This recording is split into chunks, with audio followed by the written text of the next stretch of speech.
folks, welcome back to another episode of the IMGPH podcast.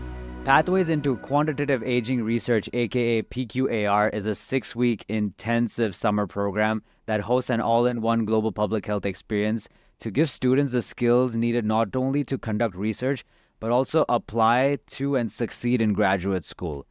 The program is not only teaching, but it's mentorship, self-discovery, networking, and so much more. In my research of this program, it takes a special kind of student to take on this kind of a program. And today we have two superstars, Abena Dinizulu and Stephanie Perez, who have successfully completed the PQAR program in 2023. And they're here for all of you to tell you about their experiences with the program and what it's given them. Abena and Stephanie, welcome to the IMGPH podcast. We're glad to have you here. Hi, thanks for having us. Hi, thank you for having me. That's awesome. All right. So let's get started. I want to start off by hearing about the two of you. I have purposely not introduced the two of you, despite looking you both up, knowing where you are. Who are the two of you? And tell me the person you were before you joined this program. What was your specialty in public health? What made you even sign up for something like this? Tell us all of that. Who are you? Where are you right now in the world? What's your public health path? Before PQAR, I had just recently graduated from UCLA, where I studied international development and global health, but I was really interested in dental public health and calling to attention the policy side and the underserved communities side of dental public health, because so much of it is only talked about in the clinic, and that was something that I was really wanting to uplift more as more important in the public health community. And so I really wanted to participate in this program because of the links to aging and oral health diseases that often affect marginalized communities. Okay, this is very interesting. Dental and public health. It's the first for us over here on the podcast, at least since I've been here.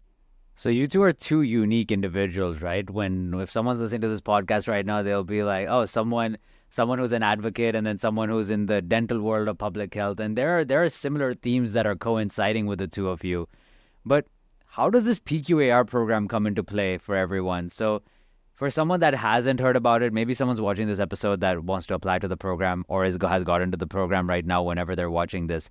How would you describe the PQAR program to someone that's never heard about it?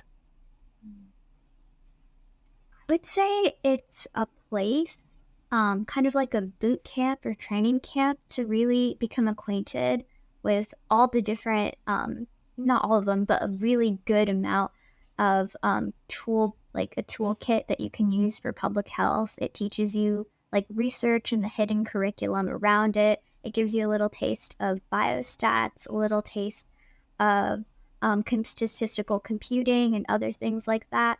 So I think it just lets you know what's available for whatever you want to do in the public health sphere. So take me to the person that was applying to PQAR when you two were looking up for a program like this, or how did you find out about it, and what were you doing in the process of applying for something like this? Yeah, when I was applying for this, I had been working at a research lab at UCLA. But it was a clinical research lab, whereas I was more interested in public health and seeing that side of things. As I mentioned before, I did major in international development and global health, which didn't expose me as much as I wanted to the more quantitative areas of research that I really wanted to use in future dental public health endeavors. So I was really interested in PQAR for what it could teach me and the skills that it could develop that I could use even in the future whenever I do get to dental/MPH school and be able to build upon. What were the expectations before you came in? And so you both were looking for something, right, before PQAR. That's why you signed up for the program. What were the expectations of the program, and where did it actually take you? So were there any surprises that, oh my God, I didn't know I needed this, or this is interesting? I mean, this has either enhanced what I'm looking for, or maybe it's redirected me. Did any of you have that experience? When I started the program, I was excited by biostatistics, and I wasn't quite sure whether I wanted to do biostatistics or epidemiology. And the program really helped me decide between the two, that I'm more interested in epidemiology, which is why I'm applying to NYU's MPH in epidemiology now. But I learned that mostly from all of the coding courses that we took, and I realized that on a day-to-day, it's not exactly what I would like to do. I would like to be involved in more things, and so yeah, it was really helpful for me in that aspect. You thought you wanted something and you found that you want a lot more than that. Yeah. Yeah, I love that. I love that. Was it similar for you, Stephanie, or you had a different experience? Yeah, I would say, funnily enough, the program, I did realize that I did not want to necessarily be a biostatistician, but that I actually wanted to work with biostatisticians. And the reason for that is because I've always been interested in epidemiology, and I've loved having a grasp of statistical computing. But I think it helped me realize that to do research, you don't have to be you don't have to do every step of the process and take control of everything, but in fact, it's super collaborative, and that you can work with people and have partners and get to join together. And that you don't have to worry that, oh no, I have to be an epidemiologist and a biostatistician, and I have to be the PI, and I have to collect the data, but that it's really a team effort. So I realized what I did like from research and what I didn't like as much, so that as I continue, I can narrow things down to what I really want to build on. And then actually secondarily, even joining PQAR, I was worried, not having come from a quantitative background, that I would be different from everyone else. Everyone would be a computer science whiz, and everyone would be an undergrad. And I was worried because I had just been a recent grad. But actually, our cohort ranged from so many different ages, stages in academic career, and even majors and backgrounds and things that people were interested. Even like seeing how different Abena and I were, everyone is so different in that way as well. So that was really encouraging and really allowed us to embrace our uniqueness and our own paths. I mean, I'd totally love hearing this. You know, you two are so different, and you're saying the entire cohort was even more different than that. What a lovely, joyful experience. It's very rich to experience something like that. I'm interested to hear from the two of you. There might be someone watching this that is applying for the PQAR program, and they think they need something, or they think that this will take them in that direction. Perhaps since you two have been through this intense 6-week experience, they call it intensive, and I feel like it's just a growth experience based on what you two have experienced. What kind of a person should apply to this program? What does it take to get accepted into this program in your eyes? I would say someone who is passionate about public health work and really wants to create good quality data and gain good skills to do research should apply for the program. Don't feel intimidated by the title. We have so much support in the program. They teach us the basics of a lot of the coding that we need to do in the program. So really, I would say the passion, and of course, you do need some sort of math background to really grasp the concepts that are being taught.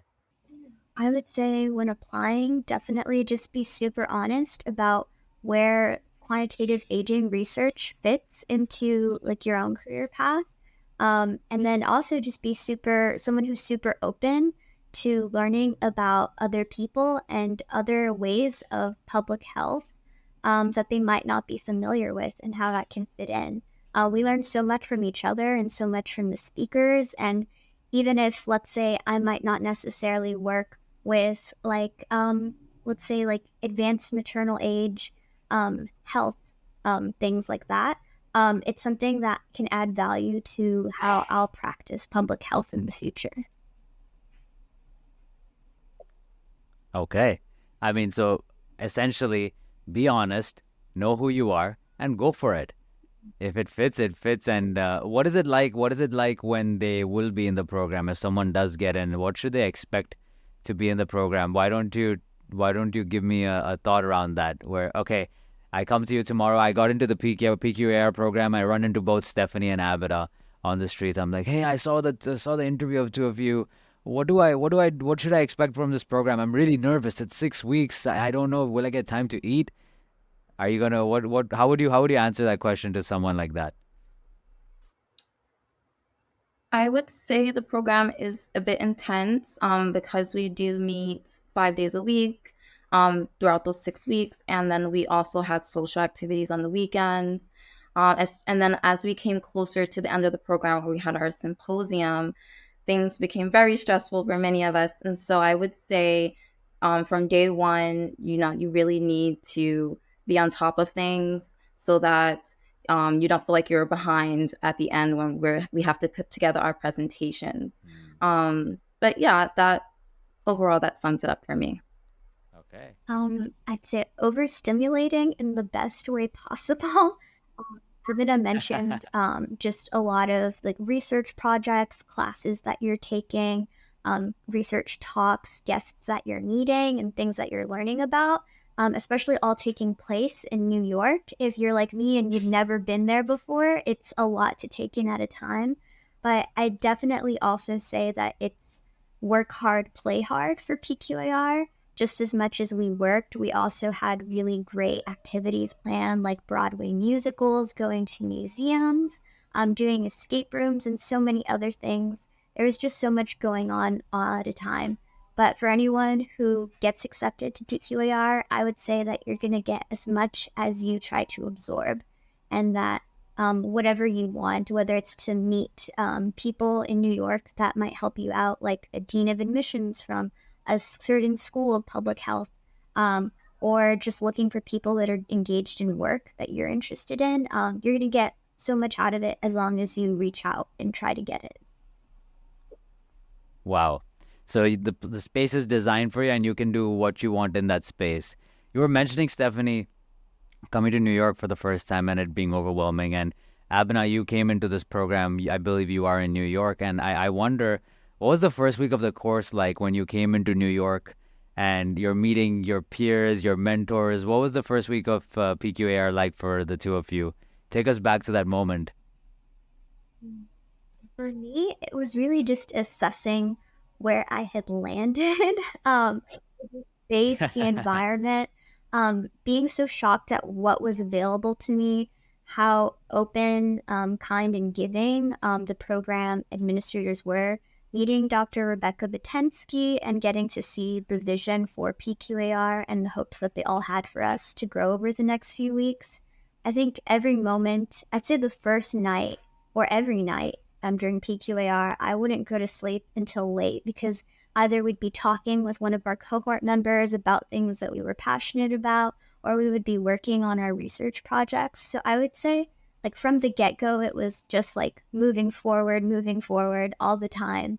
But it's a time that was like very thrilling, and that I'm so excited to be able to maybe replicate one day when I'm practicing public health or doing my NPH and in dental school.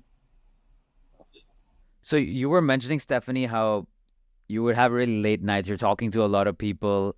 I'm curious to know, it's 6 weeks, but what does a 24-hour day look like? So tell me about a weekday and a weekend at the course. Yeah, so weekday we would have to wake up very early because we would have our classes, the morning classes, biostatistics and statistical computing at the School of Public Health.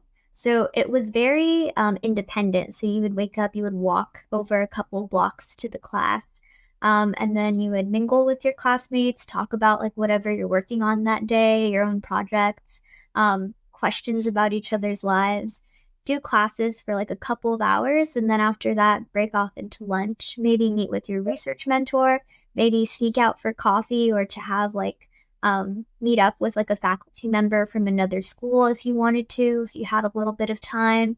We would have research talks, or we would have guests come in, people from different organizations around New York. And then we would also have like research ethics classes and other things like that that were really great. But a weekend, on the other hand, could involve like taking a trip to like Little Island. It could involve meeting up with each other, having dinner at a nice place, going to like comedy shows and things like that.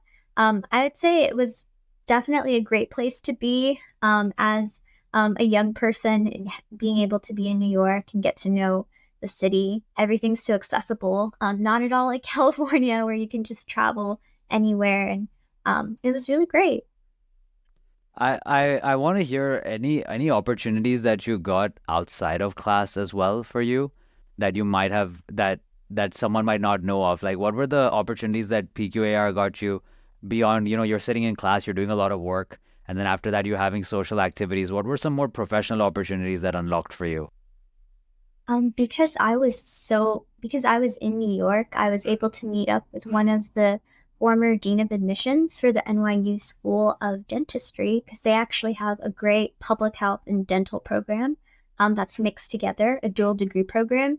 So I got to have a chance to sit down with her, Dr. Eugenia E. Mejia, and ask some questions about the program, get to know her, which was great. I would not have gotten to do that had it not been for me being in New York.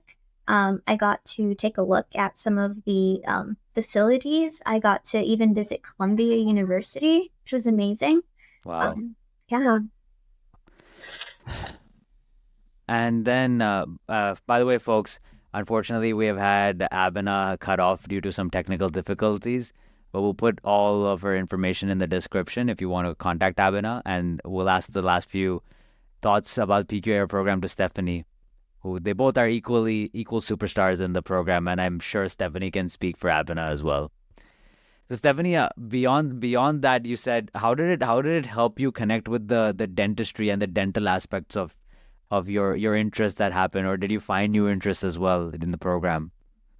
I think a struggle I've always had was the idea of wanting to be a public health minded dentist, but reconciling the idea of doing upstream or downstream, of helping communities upstream and downstream. Because For the people that don't know, what does upstream and downstream mean?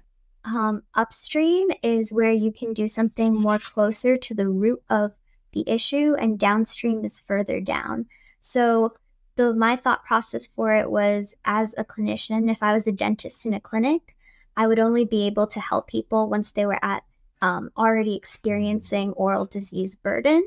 Whereas as a public health researcher, I would be able to look at issues and why they start and be able to help put an end to certain harmful, help put an end to certain things before they even begin. And so I think what PQAR helped me see was that I could be both, and that I didn't have to do either or, that I could help people and be like an immediate benefit to them, but I could also do things for entire populations and not just one individual at a time. Did that apply to you after the program ended? What did you end up doing after the program for yourself? So you probably checked in with your faculty over here. You checked in with your friends. Perhaps I'd love to hear what you were doing and what someone else was also doing that might have surprised you. Do you mean like after the program? After PQAR, yeah. After the summer program ended, then what was life like for you? How did it change? What opportunities did you expose yourself to?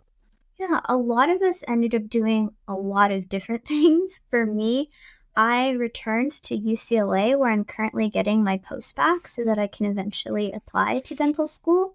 But I've also been working at an orthodontic clinic in Beverly Hills, which has been very interesting. But most recently, I got the opportunity to take the J term at NYU, which is a 3-week term where we were able to take a graduate level course in the School of Public Health.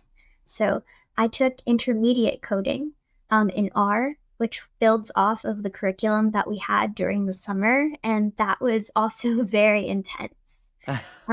It differed from PQAR because we didn't have structured time where we were like told, okay, now we're going to do this during this block of time, we're going to meet this person. But it was very open-ended to where you could do whatever you wanted to. So I took that time to reconnect with some people I had met during the summer. I took that time to explore other places in New York that I didn't get to during that initial summer.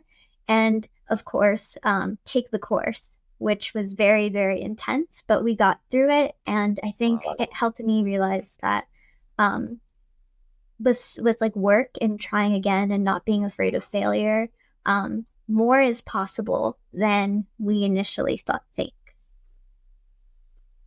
Have you seen that more in your peers? Are you still in touch with your peers from the program or even from the J term? Do you have a larger network within your public health, in your public health repertoire? Oh, definitely. With all of our cohort members, we actually have a group chat that we still talk Wow. in from time to time.